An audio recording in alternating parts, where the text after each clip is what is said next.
Aqui, irmãos, é a continuação daquilo que a gente estava falando, né, ensinando na semana passada. Na semana passada, nós falamos sobre a calúnia, a forma com que o Paulo ele estava sendo caluniado lá na cidade de Jerusalém. E nós vimos que para ser uma calúnia tem que ser o quê? Para ser uma calúnia tem que ser mentira, né? Então, se alguém falar alguma coisa de você que é verdade, não é calúnia, é uma verdade, não é? Mas no caso, Paulo, ele não era a pessoa que eles estavam pintando. Paulo, ele saiu lá da Ásia, já era a terceira viagem missionária que ele estava fazendo, trabalhou muito para o Senhor, e aí então ele vem, ele chega, meus irmãos, e chega em Jerusalém, conta boas notícias das missões, de como Deus abençoou o trabalho, de como tudo estava indo tão bem. E aí o Tiago também aproveitou e disse, aqui também tem muitos judeus que estão se convertendo, só que todos eles guardam a lei. Entrou nesse ponto e disse, olha, nós estamos ouvindo falar que você está ensinando todos os judeus por aí a não guardar a lei, a não circuncidar os seus filhos. Você está ensinando eles a não obedecerem a Moisés, é o que está falando aí. E nós vimos, irmãos, que aqui no capítulo 21, vamos dar uma olhadinha aqui, no versículo 21, capítulo 21, versículo 21. Nós temos uma frase aí no começo, que nós explicamos ela na semana passada. Aí está dizendo assim, de ti nós fomos informados. Está lendo aí? De ti nós fomos informados. Agora, eu disse para vocês que essa palavra informado, ela significa, no original, que eles estavam sendo doutrinados, porque a palavra no original é catequese. Eles estavam catequizando, ou seja, eles estavam doutrinando todos os judeus de Jerusalém que Paulo, ele era um herege. E aí o que nós fizemos? Nós falamos, meus irmãos, sobre como Paulo foi injustamente caluniado. Hoje, nós vamos ver que Deus, ele cumpriu, ele está cumprindo o que ele disse, né? As profecias de Deus nunca falham. Se Deus disse para Paulo, Paulo, você vai para Jerusalém, você vai ser preso. Você, olha, pode se remexer para um lado, para o outro, Paulo vai ser preso. Os irmãos lá de Cesareia pode chorar, pode lamentar, pode colocar a mão na cabeça dele, dizer não vá Paulo, você vai ser preso. Pode vir um profeta e fazer aquela encenação para piorar uma situação que já está ruim, como aconteceu com o profeta do caos, o Ágabo. Não vai adiantar nada. O que Deus falou que vai acontecer, vai acontecer. Se Deus falou, falou. Então, se Deus falou, vai acontecer, né? Ou seja, Deus vai cumprir tudo o que Ele disse que falou que ia fazer, né? Deus vai cumprir o que já havia avisado para Paulo, né? Falou, olha, você vai ser afligido, você vai ser preso, falou de diversas formas, pessoalmente, em grupo, por profetas, mas lembra que Paulo, desde o capítulo 19, capítulo 20, aqui no capítulo 21 no começo, Paulo está dizendo, eu não estou pronto só para ser preso, eu estou pronto para morrer pelo nome do Senhor Jesus Cristo. Então eles falavam de uma prisão, eles falavam que Paulo seria preso, é isso que as profecias estavam dizendo. E Paulo, ele ia além, ele falava, olha, eu não estou pronto só para ser preso, não, eu estou pronto mesmo para ser morto pelo nome do Senhor Jesus Cristo. Só, irmãos, que uma coisa é falar, a outra é viver, né? Uma coisa é falar, vamos ser fiel até a morte, uma coisa é cantar, vamos ser fiel até a morte. Uma coisa é a gente falar e cantar, nós vamos saltar muralhas pela fé. Uma coisa é falar, né? Outra coisa é quando chega o momento da aflição. As parábolas de Jesus, muito ilustrativas e poderosas para falar no nosso coração, Quando aquela semente caiu no meio das pedras, ou no meio dos espinhos, a palavra de Deus diz que ela foi consumida, né? Que as aflições deste mundo, que as tribulações, que os cuidados desta vida, faz com que uma pessoa vai se murchando, que a pessoa vai se minguando. Aqui ele está vivendo uma aflição, aqui ele está vivendo uma perseguição clara, e ele está dizendo, olha, eu não estou pronto só para perseguição não, eu estou pronto para morrer pelo nome do Senhor. Então, irmãos, quando chegar a aflição, muitos anos atrás, estava numa conferência, só tinha pastor praticamente naquela sala, né, nos Independentes. A gente estava na Igreja Batista, lá da Vila São Pedro, então era uma sala grande lá, mas só tinha pastor lá dentro, né? Eu lembro que o pastor Steve era um baixinho, era o pitbull, né? E ele disse assim, olha, nós estamos aqui falando essas coisas, eu queria ver se entrasse um maluco aqui e dissesse assim, olha, quem é de Jesus, levanta a mão que vai levar um tiro na cabeça, né? Aí, né, e ele era assim, um pitbull que ficava perguntando pessoalmente para as pessoas, né? Perguntou, e se fosse você, né, tal, né?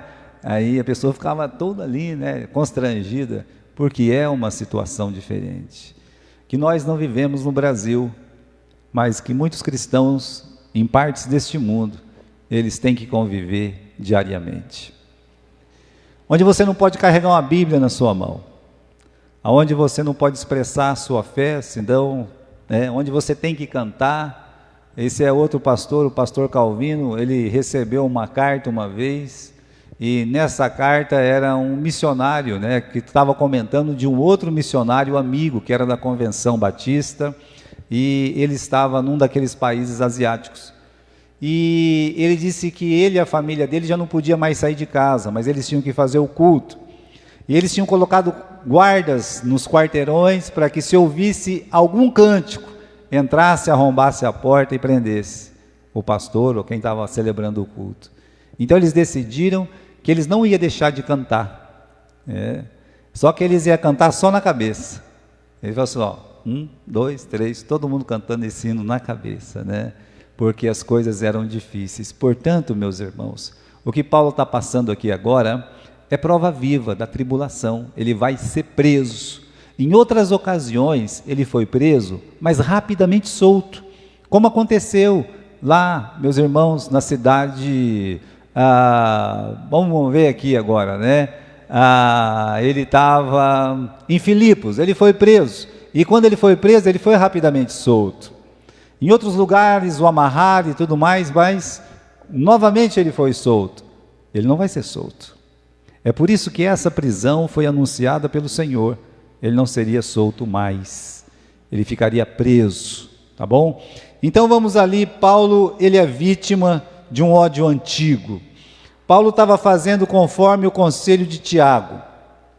Ele chegou e Tiago disse assim, olha, faz o seguinte, tem 4 meninas aí que estão querendo rapar a cabeça, fazer um sacrifício, paga o sacrifício deles, é 7 dias só, é rapidinho, quando acaba os 7 dias você vai no templo com eles, todo mundo vai ver que você é um judeu de primeira, vão ver que você é um judeu fiel. Aí Paulo, ele fez isso. Eu disse para vocês que tem coisa que é melhor você fazer do que você ficar discutindo com as pessoas. É isso que é para fazer? Então é melhor você já ir, começa a ter uma briguinha por causa de nada, sabe que você vai lá e faz, esse é que é o problema, então vamos fazer, tá? Não vamos ficar discutindo por causa de nada não. Então Paulo, ele não discute, não abre a boca, fala, então se é isso aí, ele foi lá, pagou a despesa dos meninos, está todo mundo de cabeça rapada, está todo mundo fazendo os seus sacrifícios ali no templo, e estava aqui no versículo 27, quando os 7 dias estavam quase para terminar, aí vem os bonitinhos, aí vem os engraçadinhos, aí vem aquela turminha, né, do Fora Paulo, essa turminha do Fora Paulo aí, eles estão há muito tempo contra Paulo. A palavra de Deus está mostrando para nós que desde o capítulo 13, 14, 15 e tal, olha, Paulo tem tido problema com esses judeus. E esses judeus estavam em Chipre, esses judeus estavam na Macedônia, esses judeus estavam na Acaia, esses judeus estavam na Ásia, mas esses judeus da Ásia, eles eram um dos piores. Há anos eles estavam perseguindo o apóstolo Paulo, desde que Paulo saiu lá da casa deles, daquela sinagoga, e entrou na casa daquele Tito Justo, e ele então fez ali a sua igreja, a igreja foi organizada, e a perseguição contra Paulo na Ásia foi ferrenha. Mas lá na Ásia, agora Deus permitiu que os judeus que o perseguiam na Ásia o encontrassem justamente aonde? Dentro do templo. Imagine a cena, pense na cena. Paulo está lá no último dia, está acabando o servicinho dele, e os judeus da Ásia chegam. Olha lá o Paulo, olha lá o nosso inimigo, olha lá o sujeito. Então Paulo, ele tromba com esses judeus da Ásia, e aí, meus irmãos, é um ódio, parece que nunca vai acabar. Pode ser que vá acontecer isso com você, eu espero que você seja o odiado, e que você não seja quem vai odiar, porque é muito ruim, é muito triste você guardar mágoa, ressentimento, ódio no seu coração. É uma prisão em vida. Então não se prenda, não fique com ódio de uma pessoa, nunca. Você pode ser que a pessoa faça um mal para você, que a pessoa te irrite, que a pessoa... Não fique assim, porque você é que vai ficar preso. Esses judeus estão presos nessa mágoa, nesse ressentimento contra Paulo. Sabe, nós temos a história na Bíblia de Abner e o Joabe. O Abner numa disputa, numa guerra é guerra. O lado dele saiu perdendo porque ele estava protegendo o rei Mefibosete, não é Mefibosete, Isbosete, E então o lado dele estava perdendo e ele saiu correndo. Quando ele saiu correndo, nós temos o Azael, que era irmão de Joabe, saiu correndo atrás do Abner, que era um capitão experimentado nas guerras e nas batalhas, e o menino correndo, ele de cavalo e o menino correndo, mais do que o cavalo, e o Abner disse: é você, Azael? Sou eu mesmo, Azael, pega alguém aí da direita, pega alguém da esquerda, luta com outro menino. Você vai querer lutar comigo? Não faça isso, menino. Vá lutar com outro, vá pegar seu despojo com outro. Não, eu quero pegar você. Não faça isso, menino, porque depois como é que eu vou encarar o seu irmão? Era tudo meio conhecido. E o Azael correndo atrás, teve uma hora que ele deu uma freada no cavalo, colocou a espada para trás, o menino veio, entrou na espada e morreu. Ele tentou evitar aquilo ali. O Joabe, que era irmão dele, criou um ódio profundo contra o Abner. E o Abner disse para o Davi: Davi, eu vou te fazer rei. E fez, lembre-se disso. E fez. Foi o Abner que fez o quê? Que pegou e juntou todas as tribos e colocou nas mãos do Davi. Mas traiçoeiramente o Joabe, com aquele ódio que ele tinha no coração, ele foi lá para dar um abraço no Abner. Ô Abner, meu irmão. E com a outra mão ele pegou e tacou a faca no peito dele.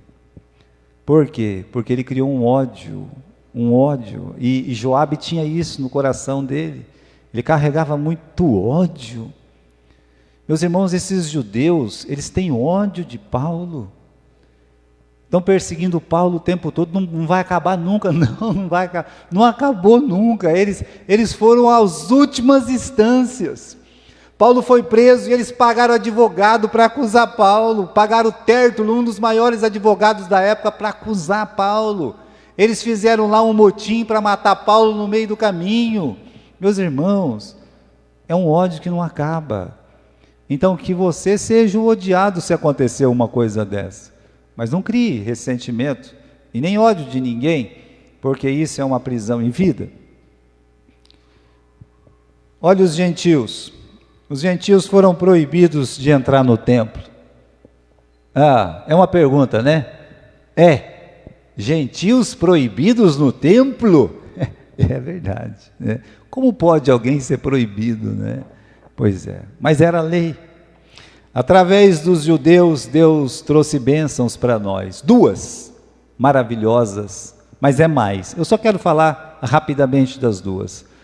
Pelos judeus, Deus nos trouxe a palavra, a Bíblia, o Velho Testamento aqui, olha, e o Novo Testamento, praticamente todo escrito por judeus também, homens santos inspirados por Deus.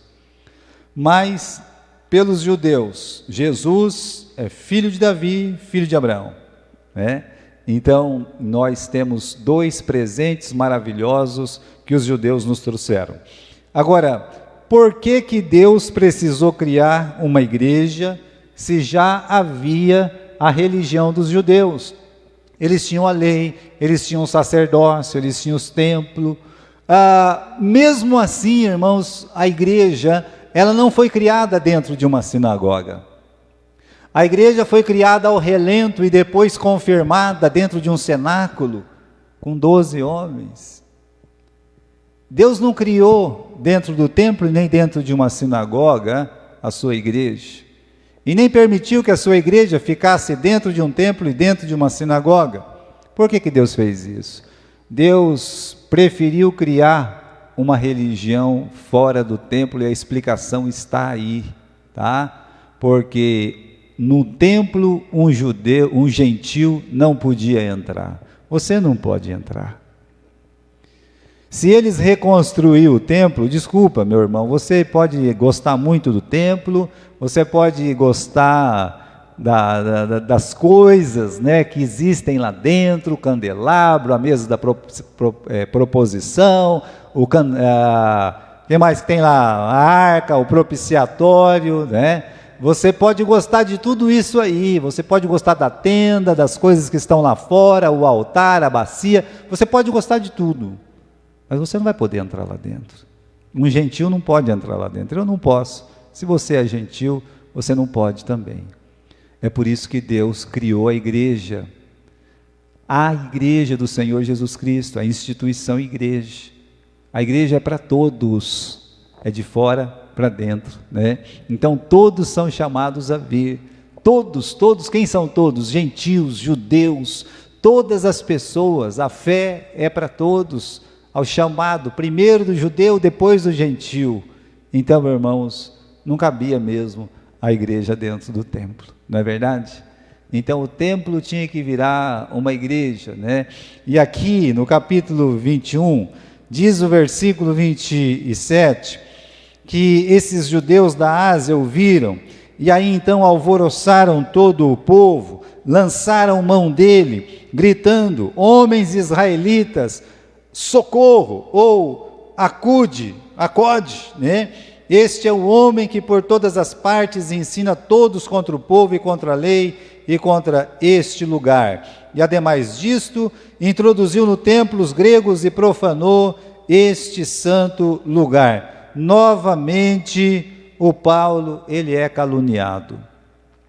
Agora, ele foi caluniado pelos crentes, dito crentes, no começo aqui desse capítulo. Agora não é mais, né?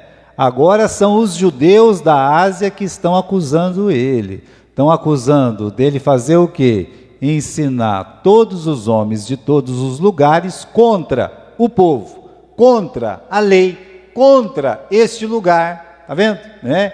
E ainda profanou este lugar, introduzindo um grego aqui dentro, tá vendo só? Então nós temos acusações velhas, ensina contra a lei, acusações novas, essas aqui, ensina contra o povo, contra este lugar, no caso o templo, e acusações extras, né? Olha, ele está introduzindo aqui um grego nesse lugar. Aumentou bastante a lista de acusação contra Paulo, né? Todas as acusações, todas, sem exceção, eram mentiras, calúnia, novas calúnias. Ele não ensinava contra a lei. Paulo escreveu que a lei é boa, ela é santa, ela é justa, mas nós somos carnais, vendidos ao pecado. Ele dizia que a lei é um aio que nos conduz para Cristo. A lei é um espelho para olhar, o homem olhar e ver a sua deformidade espiritual. Então Paulo nunca, jamais ele falou contra a lei. Falar contra a lei é falar contra a palavra de Deus. E a palavra de Deus está acima do nome de Deus. Por isso jamais ele falou contra a lei. Ele não ensinava os judeus a desrespeitar o templo, inclusive ele estava lá no templo. Ele estava fazendo seus sacrifícios no templo. Então, meus irmãos, ele se dizia judeu e ele amava as coisas do seu povo, ele nunca deixou de amar. Ele fala lá para os romanos que se ele pudesse, ele morria por causa do seu povo. Então é mentira que ele estava falando mal dos judeus, dos costumes judeus, ou mal do templo. E era mentira também que ele tinha colocado um grego dentro do templo. Ele não fez isso. Ele não fez. A base das calúnias. Qual que era a base das calúnias? Está lá, né? Um clique aí nesse botão, na base das calúnias, né? É o disse que disse. A base da calúnia é o quê? A suposição. Isso é uma praga, isso é coisa do demônio, de Satanás. O disse que disse, né? Então, irmãos, a suposição, está aqui no versículo 29, dá uma olhadinha aqui. No versículo 29 está escrito assim: porque antes tinham visto com ele na cidade Trófimo de Éfeso, o qual supunham, ou pensavam, ou imaginaram que Paulo introduzira no templo. Eles estão fazendo uma suposição, eles estão imaginando que Paulo trouxe o Trófimo para dentro do templo, mesmo não tendo visto o Trófimo dentro do templo. O menino não estava lá, não tinha ninguém da Ásia lá, mas como eles viram Paulo junto com Trófimo, e eles conheciam que Trófimo era da Ásia, porque eles eram da Ásia também, então o que eles estão fazendo? Acode, socorro, help, né? Olha aqui, esse homem aqui que fala mal do povo, da nossa lei, fala mal aqui desse santo lugar, e agora ele está profanando esse santo lugar, introduzindo um grego aqui dentro, um gentil. Meus irmãos, pegou fogo. Você quer colocar fogo? Mente, acusa, aumenta, que seja, você vai colocar fogo. Ele já aqui, versículo 30, diz que alvoroçou toda a cidade, saiu praticamente para fora das portas do templo, uma pessoa gritando: acorde aqui, tal, né? E aí, acorde o quê? Paulo, tá todo mundo... Até os cristãos já tinham sido doutrinados contra Paulo. Imagine agora, todo mundo contra Paulo, todo mundo gritando fora Paulo não, mata Paulo, né? Então, todo mundo gritando aí, vamos matar. Versículo 30, alvoroçou-se toda a cidade, houve grande concurso do povo, pegando Paulo, o arrastaram para fora do templo, e logo as portas se fecharam. Aqui é o seguinte: tiraram ele daquele lugar e fecharam as portas, porque o templo não pode ser manchado com sangue iníquo, sangue mau. Então o sangue de Paulo, o grito da mentira foi ouvido, tá? A multidão agarrou, expulsou e estava pronto para linchá-lo, né? A Bíblia diz no versículo 32, vai lá comigo, lá no finalzinho diz que eles cessaram de ferir a Paulo, ou seja, eles estavam espancando, literalmente, eles estavam espancando Paulo até a morte, ele seria linchado, vivo. Então, irmãos, acusações falsas podem custar a vida de uma pessoa, e às vezes custa mesmo. Às vezes não é só uma acusação falsa, uma simples acusação, que seja verdadeira, né? Eu lembro em Galha, né, uma vez passou um bêbado de cair, chamava, não vou falar o nome aqui, né, mas passou, mexeu com uma pessoa lá, aí a pessoa contou para o marido dela: a pessoa mexeu comigo, e o camarada pegava uma garrafa de pinga e ia beber embaixo de uma árvore, algum canto, né, o marido foi lá, não era nem o marido ainda na época, né, mas pegou uma facona desse tamanho assim, e só deu umas 40, 50 no coração, na barriga, no pescoço, em tudo que você pode imaginar. Um bêbado. Então, irmãos, será que vale a pena, né? Vale a pena isso? Matou. Foi preso, tá? Foi preso. Eu estava lá, eu vi a prisão, tudo. Mas eu ficava pensando, morreu por isso, por nada. Bêbado, não sabia nem o que estava fazendo. Veja, não precisa ser falso, mas acusações podem sim custar a vida de uma pessoa. Paulo, ele vive esse momento de cruz, esse pegar o para Cristo, sabe? Está vivendo esse momento, acusado, covarde, fraudulosamente. Covarde porque no meio de todo mundo, fraudulosamente porque era mentira. Então ele foi acusado assim, covarde, fraudulosamente.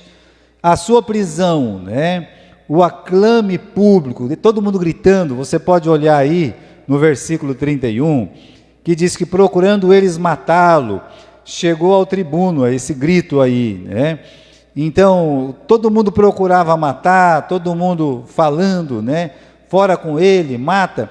Se você olhar um pouquinho mais, no versículo 34, diz, a multidão gritava de um jeito e outra de outra maneira, Então estava todo mundo gritando, todo mundo falando alguma coisa. Lá no final do versículo 36, nós descobrimos o que eles estavam gritando. Eles estavam gritando o quê? Mata-o, mata-o. É o dia de Cristo que ele viveu, no jargão popular. Quando era Jesus, com essas, não digo as mesmas pessoas, mas talvez os filhos daquelas pessoas, os netos, que gritaram, crucifica-o, crucifica-o, agora olham para um discípulo de Jesus, para um eleito de Deus, e diz, mata-o, mata-o, mata-o. Então, irmãos, sua prisão e esse aclame, lembra o que aconteceu com Jesus? Ele via cumpridas as palavras de Jesus, Tudo que Deus tinha falado para ele estava se cumprindo, Tudo. Então, para ele, meus irmãos, até uma paz, quando isso acontece, dá um conforto para a gente de saber que a palavra de Deus, ela está se cumprindo cabalmente. Aqui um detalhe só antes da gente terminar, é o seguinte, essas pessoas estão pagando o bem com o mal. Pagando o bem com o mal. Por que Paulo foi até Jerusalém? Ele tinha um propósito. Segundo o livro de 2 Coríntios, qual era o propósito? Levar um socorro para aqueles irmãos, levar oferta. Não era só para os irmãos, é para o seu povo. Ele ficou um ano, sabe o que é um ano você recebendo oferta, dinheiro? A Bíblia diz ainda lá no livro de 2 Coríntios, que ele colocou promotores dentro das igrejas para arrecadar, e ele criou um corpo, um secretário, um tesoureiro, e uma comissão para pegar aquele volumoso dinheiro que ele tinha recebido, mais alguns alimentos, e levar até Jerusalém. Ele foi lá para isso. Quando ele chegou, os irmãos estavam doutrinados contra ele. Quando ele chegou, depois de 7 dias, ele é preso por essas mesmas pessoas que ele está querendo ajudar. Então, meus irmãos, nunca desista de ajudar, porque as pessoas são más, porque elas não merecem, ou, meus irmãos, porque você se decepcionou de um jeito muito grande. Nunca desista de ajudar. Paulo nunca desistiu. Mesmo preso, ele continuava orando pelos judeus. Mesmo preso, depois de 2 anos e meio, com todos os atentados, no final do livro de Atos, os judeus os primeiros que ele evangeliza na cidade de Roma. Ele nunca deixou. Então, você ajude, mesmo se a pessoa, ele não quer te fazer o bem e só quer o seu mal. Aliás, o livro de Romanos diz, pagai o mal com o bem. Aqui é o contrário, eles estão pagando o bem com o mal, Pode um aí, Eles estão pagando o bem com o mal, tá certo? Agora, olha que interessante, Quem que salvou Paulo? Paulo está lá apanhando fora do templo, milhares e milhares de pessoas chutando, puxando o cabelo, dando tapa na cara. O povo sabe aquelas brigas de torcida que fica um no meio de 100, 200? Já aconteceu isso. Eles pegam pedaço de pau, chuta, tal, né? E vai lá, pega a cabeça da pessoa, fica batendo no chão até matar. E aí não deu tempo. Por quê? Porque aqui, meus irmãos, no versículo 31, diz que chegou ao tribuno, quer dizer, ao delegado.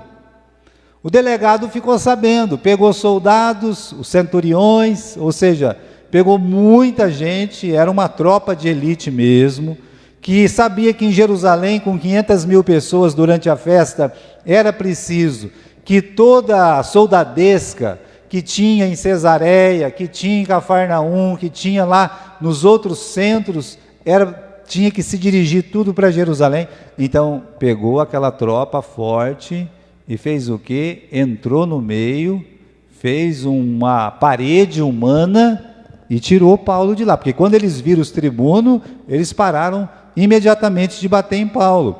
Lá no final do versículo 32. Quando viram o tribuno e os soldados, eles cessaram de ferir a Paulo. Então, aproximando-se o tribuno, o prendeu e mandou atar com 2 cadeias e perguntou quem ele era e o que ele tinha feito. Já pegou, já prendeu, né? Santo não deve ser. Para todo mundo querer matar é alguma coisa, deve ser muito ruim. Então já pegou, já colocou 2 cadeias nele. Por que 2 cadeias? Uma na mão e outra no pé, né? Agora você está preso. Pronto. Quem que é você, rapaz? Que mal que você fez? O que você fez? Né? Então, depois ele fala, tá? E a multidão clamava de um jeito, e outra clamava de outro, e ninguém sabia o que estava acontecendo direito por causa do alvoroço, e mandou conduzi-lo para a fortaleza. Paulo, pode clicar aí, Paulo, ele é salvo pelos soldados. Toda a autoridade deste mundo, toda a autoridade está a serviço de Deus. Os piores reis, os piores exércitos, os piores soldados que existem neste mundo, eles estão a serviço de Deus. Deus vai usar. A palavra de Deus tem que se cumprir. Então você, olha, respeite as autoridades, como a Bíblia ensina. Observe os tribunos, os soldados. Eles foram usados contra Jesus. Lembra? Até um soldado jogou aquela lança em Cristo. Então, eles foram usados contra Jesus. Depois, no capítulo 3, capítulo 4 e subsequentes, olha, eles são usados contra a igreja de Jesus. Para prender Pedro, para prender Tiago, cortar a cabeça do Tiago. Mas agora, eles são usados para proteger o Paulo. É assim que funciona. Deus é que vai decidir se o soldado vai ajudar ou se o soldado vai estar ali para, pela permissão de Deus, a gente ser machucado, talvez, preso, como acontece em muitos países. Quando os soldados entravam lá, quando teve a China, a revolução na China, a revolução comunista, havia um crescente enorme das igrejas cristãs, principalmente nos cantões da China, e aí juntava aquela molecada, junto com alguns soldados, entravam nas casas, nas igrejas, pegava o pastor e matava, pegava os líderes e matavam, ou até mesmo os cristãos e matavam. Então, irmãos, é assim, um dia esses mesmos soldados, eles podem fazer o quê? Ser usados para proteger a igreja. Vai entender, né? É Deus quem faz. Então vamos lembrar sempre do que Paulo disse. Não há potestade que não venha de Deus, né? Não há autoridade que não venha de Deus, porque ela é ministro de Deus para o teu bem. Romanos capítulo 13, tá certo? Você vai encontrar essas 2 frases nos versículos em Romanos capítulo 13. Toda potestade vem de Deus, ela é ministro de Deus para o teu bem, né? Ou Deus ordenou, ou Deus permitiu. Olha, o que é o melhor para nós? pode não ser o melhor para a nossa saúde. O melhor para nós é o que dá mais glória para Deus. Então, se a minha ausência de saúde, de segurança, dá mais glória para Deus, então que assim seja, né? Por que Paulo está tão sereno lá, né? Por que ele está tão calmo? Ele vê a Bíblia cumprindo, ele se submete. E tem uma coisa que Deus disse para ele também, né? Que ele não se esqueceu. É o que nós lemos lá no capítulo 19, quando nós passamos por aquela passagem. Capítulo 19, versículo 21. Por que ele está tão calmo? Cumprindo estas coisas, Paulo propôs em espírito ir em Jerusalém, passando pela Macedônia, pela Caia, dizendo: depois que houver estado ali, importa-me também ir para onde? Para Roma. E depois Deus falou: você vai para Roma, tá? Então Paulo, ele sabia que ali não era o fim, mas até chegar ao fim ele ia sofrer bastante, tá bom? E fica essa lição para nós, irmãos, que Deus, ele sempre cumpre o que ele diz, inclusive quando são coisas ruins, tá bom?